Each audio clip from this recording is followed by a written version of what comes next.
Last week, I used a word in my message that really is the theme of this little mini-series that we're working through. It's a 2-week series. Actually, it's a 4-week series, and the second 2 weeks will be coming up a little bit later on. But the word that I used last week, engagement.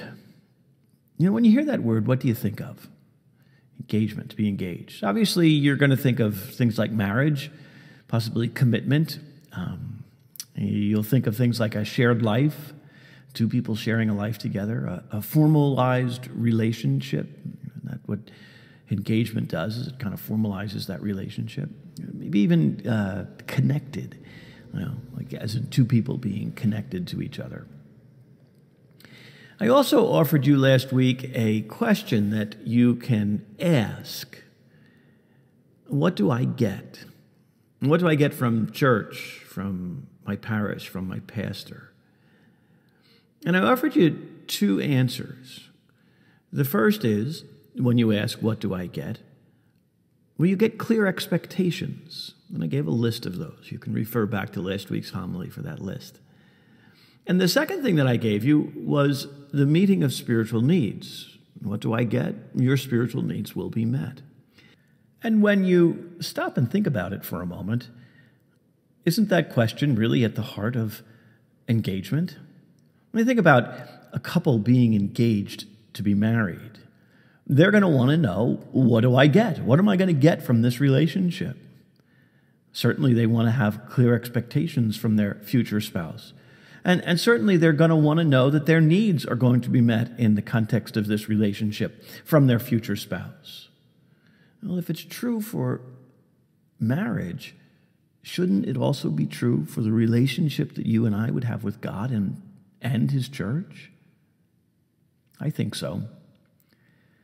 You might recall also last week I promised that I would ask a second question, or rather I would offer you a second question that you can ask. What do I give? What do I give? What do you give to the church? And I know the first thought that comes to your mind when I say to you, ask that question, what do I give?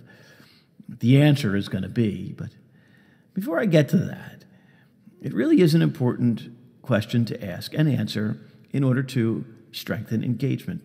But before the answer, allow me to connect it to today's gospel, where Jesus asked that famous question of His disciples, who do you say that I am? And having heard this gospel so many times, every one of you knows the answer that Peter gives. You are the Christ. But it's what Jesus says a little bit later on to the crowd that really gets to the point. Listen again to the gospel, what Jesus says. Whoever wishes to come after me must deny himself, take up his cross, and follow me. For whoever wishes to save his life will lose it, but whoever loses his life for my sake and that of the gospel will save it.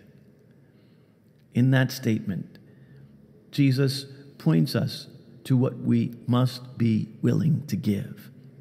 And obviously and ultimately, we must be willing to give our very lives. But in day-to-day living, giving our very lives, not only is it merely a daunting task, but it's a task that probably makes little sense. What does it mean to lose our lives? And I think that's where answering the question, what do I give, is important, because it really points us there. 4 things. And the first one is not what you probably think it is when we talk about what you, as an individual, give to the church, the parish. The first one is your talents, your strengths, and what you do best. It's an opportunity to give to the community what you can do, what you love to do, what's important to you.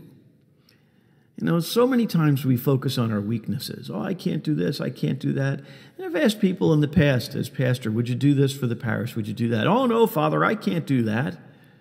Because we focus on our weaknesses. Why not focus on our strengths? Why not focus on what we can do? The 8 o'clock Mass this weekend, we blessed the catechists, men and women from the parish who are doing something, helping to instruct our young people in their faith. Later on in October, you'll be hearing about more opportunities where you can share your talents with the church. Again, some are already doing that, but there's so much more to do. So that's the first thing. The second thing, of course, is praise and recognition to your fellow parishioners. Imagine that. Praising and recognizing your fellow parishioners. That's something that you can do and something that you should give. You know, it'd be great if I, as pastor, could praise and recognize everyone for everything they did.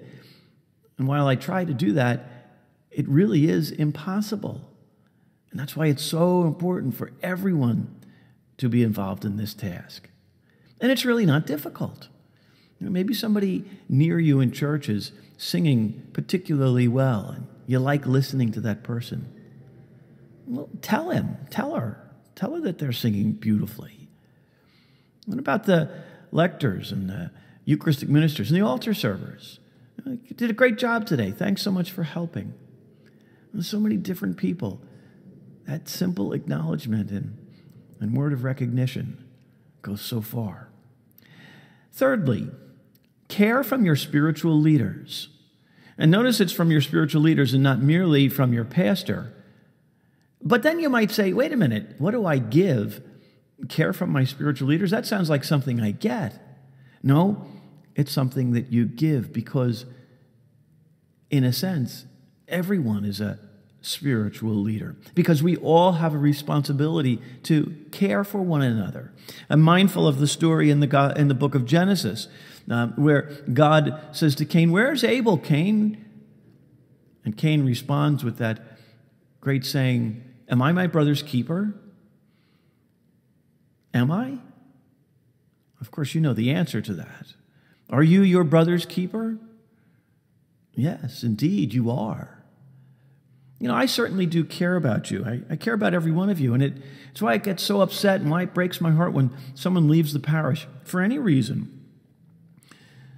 You know, I had a young woman, a mom actually, and her young son. I believe she had a younger son too, two little boys. The little boy received communion last year for the first time, and cute little guy. And they came up to me after Mass. "Father, we're moving. We won't be coming here any longer." I just think, you work so hard. But that happens. People move. I had another family move away, a really great family. A young lad was one of my altar servers. There was a fellow who came to the 8 o'clock Mass, and he sat in the front row right at the end of the pew, and he came every Sunday, and I'd be sitting in church saying my prayers before Mass, and he'd come trudging up the aisle with his walker. He had a tough time walking. There every week. And then mid-January, he stopped coming. I figured, well, it's the weather. And all these months later, he's not returned to church. Of course, sadly, I didn't get his name, so I don't know who he is to be able to ask, does anybody know about this man? I told that story at the 4:30 Mass on Saturday afternoon, and after Mass, a woman came up to me, and wait till you hear this. "Oh, Father, his name is Frank, and he lives right up the street from the church. And in January, he had a physical problem that has prevented him from getting back to church." But she said to me, "But wait till you hear the rest of it. A couple of weeks before he stopped coming to church, I went up to him and introduced myself because for a few weeks I'd been feeling like God was telling me that that's what I should do. So I did it. We exchanged names and phone numbers, and I call him all the time, and I've been helping him out, and I know his son's moving back into town. So, yeah, I know who he is." I said, "Great. Call the office on Monday morning, get us his name and number and address, and so we can start bringing communion to him," which we've been doing all along. If you know someone who is shut in, who's not able to get out and get to church, please let your parish office know so that we can bring the Eucharist to them. That's care, and that's how you can do that. And then fourthly and finally, what do you give? Encouragement for another's spiritual development. And again, that encouragement doesn't come just from me, although I do encourage your spiritual development, obviously, but that's something that every one of us must do. Everyone must do. Encourage each other's spiritual growth. And it starts with a simple invitation. I'm sure that you know someone who's hurting, someone in trouble, someone who's needy in some kind of way, having a tough time. And you think about why you go to church and what you get out of it, the encouragement that you get by being there. Well, why not invite that person to come to church and say to him or her, I get encouragement. Maybe you will too. Of course, it'll never happen if you don't invite that person. So what do I get? What do I give? Well, first, they're not the sum total of engagement. There's more. I mentioned that there's two other parts to this little message. And in the coming months, I will provide you with opportunities to strengthen your answers to these two questions so that when Jesus asks you, and he will, who do you say that I am? Well, you'll have a ready answer because you will be engaged in the life of the church.